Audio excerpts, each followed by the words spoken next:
appreciate all you folks for joining us. We've got a very small group. It's a very, as Jonathan says, iconic building.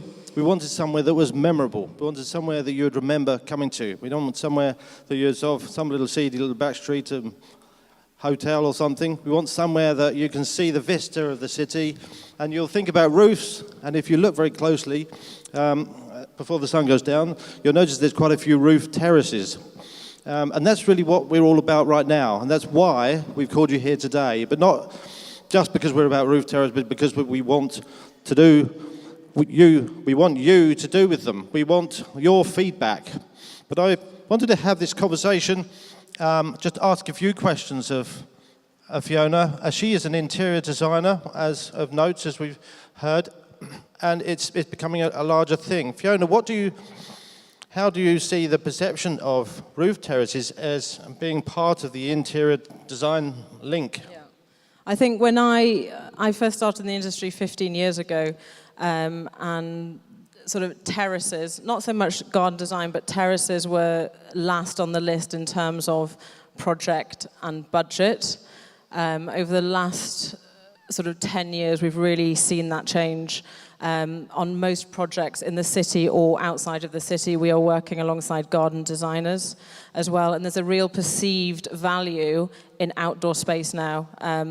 We see developers reacting to the market, the customers, the end users are wanting the outdoor space, and it's really an integral part of developments and also city life as well. It's very much viewed as an extension of your living space.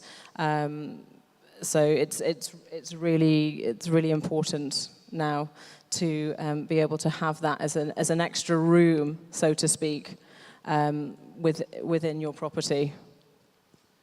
That's good, thank you. And how do you see that? How have you found up till now that your experience with actually taking that on, and how have you found the perception with the landscape?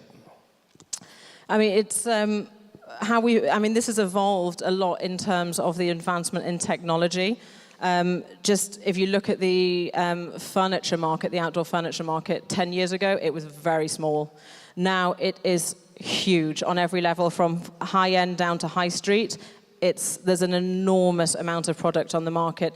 The technologies in the actual furniture, the cell itself, what it's made of, also the fabrics allow things to be much more durable, to be kept outside, much more low maintenance. We find music systems now, for instance, the technology that is around for, Sonos. It is so easily accessible for everybody on every level to have music outside.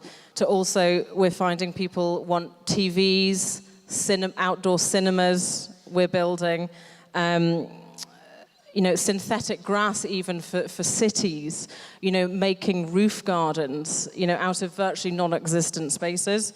The advancement in awnings, electrical awnings being attached to the side of buildings, coming in and out. Fires, we're putting fires outside. Barbecues, we're building whole kitchens outside. And this just isn't we are predominantly the high-end market, but you can see it filtering through to every level. There is now some sort of product available on the market for that. And it's a huge business now. It's very much part of what we do. It's not just about the interior. Every single project we work on, whether it's in City of London, whether it's outside in the countryside, whether it's in Hong Kong, Beirut, Moscow, we are working on producing the outdoor side of things, about extending that living space. It's good. So you must see there's some greater perception of the value when a property has... The added value in outside space now is huge. And, a lot of you here will be from the development market, and you will know how valuable that is. That's good. Thank you very much.